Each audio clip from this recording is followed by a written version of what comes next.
नमस्कार साथियों, स्वागत है बायोबाइट्स के इस शानदार प्लेटफॉर्म पर। एम्स बीएससी नर्सिंग और पैरामेडिकल के लिए आपकी एग्ज़ाम डेट अनाउंस हो चुकी है और आज हम इस वीडियो के अंदर आपके एम्स बीएससी नर्सिंग और पैरामेडिकल से रिलेटेड सभी टॉपिक्स पर बात करेंगे। एग्ज़ाम डेट कब की रिलीज़ हुई है, आपके फॉर्म कब तक निकलेंगे, आपका सिलेबस क्या रहने वाला है इस एग्ज़ाम के लिए, और आप एग्ज़ाम जो देने जा रहे हैं बीएससी नर्सिंग या फिर पैरामेडिकल, इसके लिए एलिजिबिलिटी क्राइटेरिया क्या क्या रहने वाला है, बीएससी नर्सिंग का एग्ज़ाम कौन दे सकता है या फिर पैरामेडिकल का एग्ज़ाम कौन कौन दे सकते हैं, हॉस्टल एम्स में प्रोवाइड की जाती है या नहीं की जाती है, इसकी फ़ीस कितनी क्या लगती है, उस विषय में भी हम बात करने वाले हैं। और हम बात करेंगे पेपर पैटर्न के बारे में कि बीएससी नर्सिंग में कितने क्वेश्चंस आते हैं, किस टॉपिक से कितने क्वेश्चन आते हैं और कितना समय मिलता है, उस बारे में हम बात करेंगे पेपर पैटर्न में। और हम बात करेंगे ओवरऑल फीस के बारे में कि एम्स बीएससी नर्सिंग करने के लिए आपकी फ़ीस कितनी लगनी चाहिए, पैरामेडिकल में फ़ीस कितनी होती है, उस सभी टॉपिक्स पर हम बात करने वाले हैं। और अगर आप एम्स बीएससी नर्सिंग या फिर आप पैरामेडिकल के लिए तैयारी करने वाले हैं, 2025 में अपना श्योर सिलेक्शन चाहते हैं, तो आज ही से अपनी पढ़ाई को स्टार्ट कर दीजिए सीरियस तरीके से और रोज़ 1 घंटे या फिर 2 घंटे अपने स्टडी को डेडिकेट करना स्टार्ट कर दीजिए। और हम इस चैनल पर आपके लिए क्लासेस लाते रहते हैं, वन शॉट लाते रहते हैं या फिर एमसीक्यू क्लासेस जिसमें प्रैक्टिस के लिए वो क्लासेस लाते रहते हैं। इसलिए चैनल को सब्सक्राइब कर लीजिए ताकि वो क्लासेस अगर आप आज से एक क्लासेस भी रोज़ देखते हैं तो आप उस टाइम तक आपके लिए काफ़ी स्टफ हो चुका होता है, आप काफ़ी सारे PYQs कर चुके होते हैं। तो ये जो स्टडी का सिलसिला है वो आज ही से अगर आप शुरू कर देते हैं तो अच्छा रहेगा आपके लिए, वरना जो नर्सिंग के अंदर भी जो कंपटीशन अब बढ़ता जा रहा है वो ऐसा नहीं है कि लास्ट के कुछ दिनों में आप पढ़कर एम्स से दिल्ली को निकाल लेंगे, तो ऐसा सोचना मुमकिन नहीं है। इसलिए अगर आप चाहते हैं कि एम्स में आपको दिल्ली से बीएससी नर्सिंग या फिर पैरामेडिकल जैसा कोर्स करना है तो आपको आज ही से इसके लिए सीरियस होना पड़ेगा और चैनल को सब्सक्राइब कर लीजिए, क्योंकि इसके लिए यूज़फुल कंटेंट पहले भी अपने इस चैनल पर काफ़ी प्रोवाइड करवा चुके हैं और आगे भी हम लाते रहेंगे। इसके लिए आप चैनल को सब्सक्राइब कर लेंगे तो आपके लिए बेनिफिशियल रहने वाला है। हम सबसे पहले अब देखते हैं एग्जाम डेट के बारे में कि एग्जाम डेट जो अनाउंस हुई है वो कब की हुई है। ये देखिए बीएससी नर्सिंग के 2025 के लिए जो एग्जाम डेट अनाउंस हुई है वो हुई है 1 जून 2025। 1 जून 2025 को आपका बीएससी नर्सिंग का एग्जाम लग जाएगा। वहीं पर आपका रिजल्ट भी यहाँ पर बता दिया गया है कि रिजल्ट जो है 6 जून को आपका रिजल्ट भी आ जाएगा। आपकी काउंसलिंग प्रोसेस कब क्या स्टार्ट हो जाएगी वो भी यहाँ पर बता दिया जाएगा आगे। Date will be decided soon. Okay, तो आपको यहाँ पर ये बात नोटिस कर लेनी चाहिए कि आपका जो एग्ज़ाम है बीएससी नर्सिंग का वो 1 जून को लगेगा, ठीक है, जबकि आपका जो रिजल्ट है वो 6 जून को आ जाएगा। वहीं पर हम पैरामेडिकल की बात करें कि पैरामेडिकल वालों के लिए, तो पैरामेडिकल वालों के लिए एग्ज़ाम डेट जो अनाउंस हुई है वो हुई है 28 जून। 28 जून को आपका एग्ज़ाम लगेगा एम्स पैरामेडिकल वालों के लिए और रिजल्ट जो आएगा वो आएगा आपका 4 जुलाई को, ठीक है। जो एम्स में पैरामेडिकल के लिए 1 महीने का एक्स्ट्रा टाइम मिल रहा है, यह आपके लिए काफ़ी बेनिफिशियल रहता है, क्योंकि जब आप एम्स बीएससी नर्सिंग का पेपर देख चुके होते हैं, डिफ़िकल्टी लेवल देख चुके होते हैं, उसके बाद में आपको थोड़ी सी सहूलियत मिल जाती है कि किस तरीके का पेपर आने वाला है, आप उस तरीके से और तैयारी को बूस्ट कर सकते हैं, ठीक है। तो हमने यहाँ पर देख चुके हैं कि एग्ज़ाम डेट क्या कुछ रिलीज़ हुई है। हम बात कर लेते हैं अब कि फॉर्म कब क्या निकलते हैं।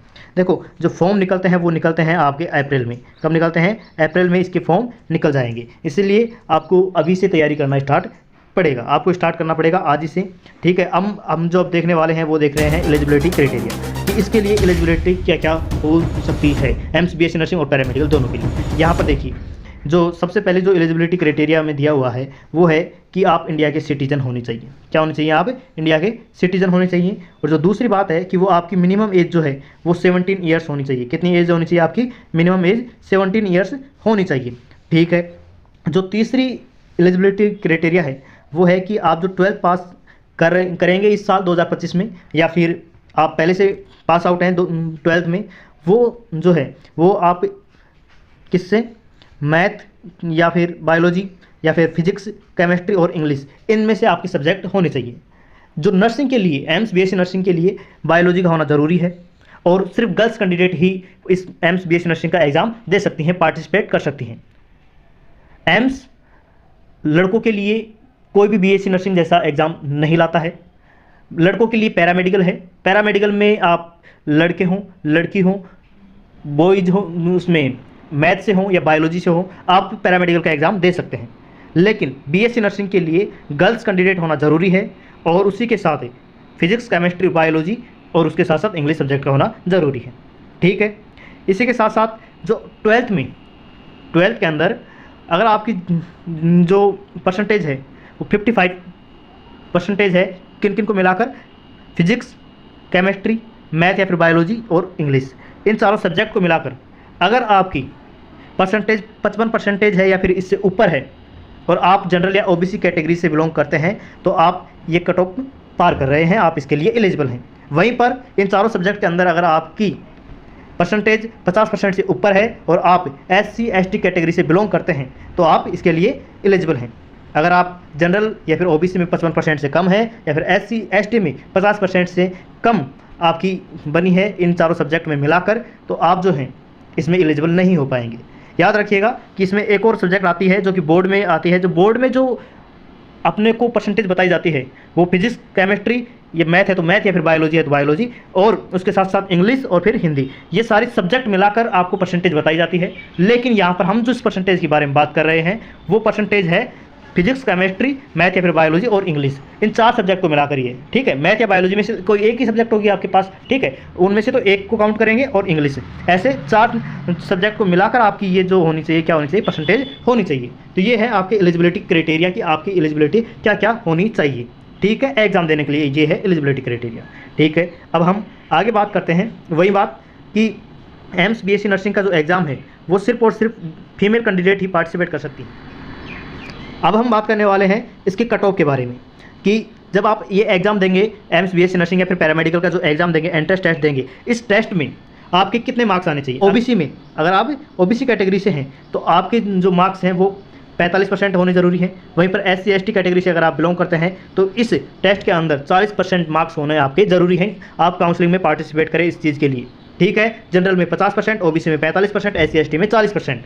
ये ज़रूरी है कि आप ये जो एम्स का एग्ज़ाम होने वाला है 2025 में, जिसकी डेट अपन ने भी देखी है, उसमें इतनी परसेंटाइल आपकी आनी ही चाहिए, तभी आप काउंसलिंग में पार्टिसिपेट कर सकते हैं, ठीक है। हम आगे देखते हैं, आगे सिलेबस के बारे में बात करते हैं। सिलेबस जो है BSc नर्सिंग का, देखिए यहाँ पर BSc नर्सिंग का सिलेबस के अंदर आपकी 4 सब्जेक्ट आने वाली हैं। कौन कौन सी? फिजिक्स आएगी सर, ठीक है, यहाँ पर देखिएगा, फिजिक्स आएगी, केमिस्ट्री आएगी, बायोलॉजी आएगी और जनरल नॉलेज आएगी। जनरल नॉलेज आएगी 10 नंबर की, ठीक है। वहीं पर फिजिक्स आएगी आपके 30 नंबर की, केमिस्ट्री 30 नंबर की और बायोलॉजी 30 नंबर की, ये सारे 30 नंबर की, और जो जीके आएगी वो आएगी आपकी 10 नंबर की। ऐसे कुल मिलाकर 100 नंबर का पेपर होने वाला है आपका, ठीक है।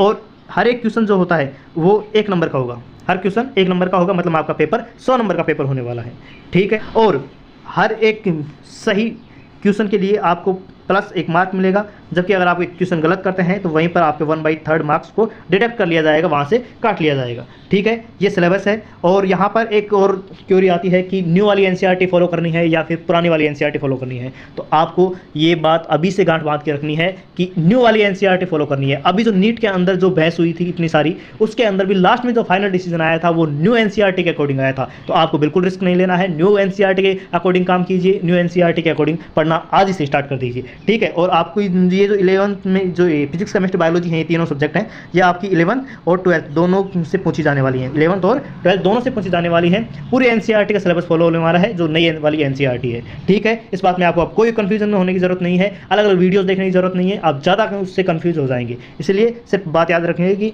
11th और 12th उसके साथ में फिजिक्स, केमिस्ट्री, बायोलॉजी जो नीट का सिलेबस है वहीं एम्स BSc नर्सिंग का सिलेबस है, पैरामेडिकल का सिलेबस है, ओके। हम आगे बढ़ते हैं, वहीं पर पैरामेडिकल का सिलेबस की भी देख लेते हैं कि पैरामेडिकल का सिलेबस क्या है। उसमें जीके नहीं आएगी, बस पैरामेडिकल में और एम्स नर्सिंग में एक ही अंतर है कि इसमें जीके नहीं आएगी। जो केमिस्ट्री है वो 30 नंबर की आएगी, फिजिक्स यहाँ पर 30 नंबर की और बायोलॉजी 30 नंबर की, मतलब कि ये 90 नंबर का आपका पेपर आएगा और हर एक क्वेश्चन 1 नंबर का होगा। वहीं पर एक सही क्वेश्चन के लिए 1 मार्क्स मिल जाएगा आपका, और गलत आप एक क्वेश्चन करते हैं तो 1/3 आपसे डिडक्ट कर लिया जाएगा, मतलब कि काट लिया जाएगा, ठीक है। और आपको 1.5 घंटे का टाइम मिलेगा। कितने घंटे का? 1.5 घंटे का टाइम मिलेगा, ठीक है, 1.5 घंटे का आपको टाइम मिलता है। ये अपन ने सिलेबस देख लिया। 11th 12th NCERT के अकॉर्डिंग आपको, न्यू वाली NCERT के अकॉर्डिंग आपको पढ़ना है। पेपर पैटर्न में देखें तो सही जब आप क्वेश्चन करेंगे तो उसके लिए 1 मार्क मिल जाएगा, जबकि आप गलत करेंगे तो 1/3 आपसे काट लिया जाएगा। और अगर आप रिव्यू के लिए करते हैं, क्योंकि ये जो पेपर होता है ये किस पर, कंप्यूटर बेस्ड पेपर होता है, वहाँ पर रिव्यू का ऑप्शन होता है कि बाद में करने के लिए अगर आप रिव्यू वाले सेशन में डाल देते हैं किसी क्वेश्चन को,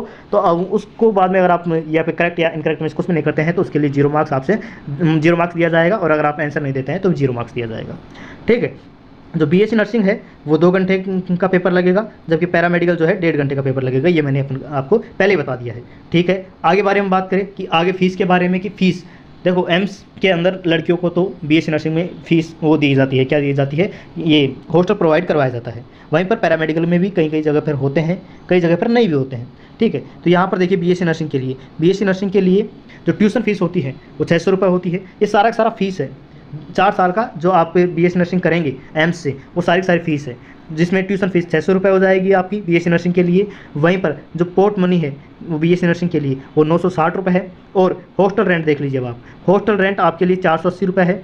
और केसन मनी 100 रुपये है, जो कि रिफंडेबल हो जाएगी। हॉस्टल सिक्योरिटी जो 1000 रुपये से आपसे ली जाएगी वो रिफंडेबल हो जाएगी। तो ये बहुत ही मिनिमम फीस में, ना के बराबर फीस है। इसमें आपको पूरे 4 साल का बीएससी नर्सिंग करवाया जाएगा।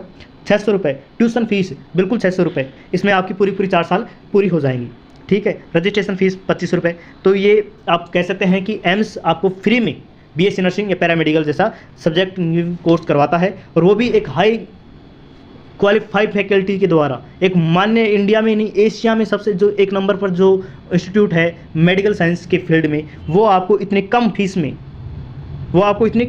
में कोर्स करवा रहा है। तो इसका मतलब उसकी जो कट ऑफ रहने वाली है वो भी दिन ब दिन कितनी बढ़ रही है, लोगों में कितना अवेयरनेस है कि पहले जितने पर मिल जाती थी, छोटी मोटी एम्स मिल जाती थी, आज वहाँ नहीं मिल पा रही है। तो आपको अभी से मेहनत करने की ज़रूरत है, आज आप इससे ही स्टार्ट कर दीजिए। और हम भी यहाँ पर आपके लिए लगातार वीडियोज़ लाते रहेंगे, इन्फॉर्मेशन आपके लिए प्रोवाइड कराते रहेंगे, और भी क्लासेस लेते रहेंगे, ताकि आपकी जो प्रिपरेशन है उसको बूस्ट मिलता रहे, ठीक है। अब हम नेक्स्ट वीडियो में मिलते हैं, तब तक के लिए पढ़ते रहिए, मुस्कुराते रहिए, और चैनल को सब्सक्राइब कर लीजिएगा। ये चैनल आपको बहुत ही बेनिफिशियल रहने वाला है।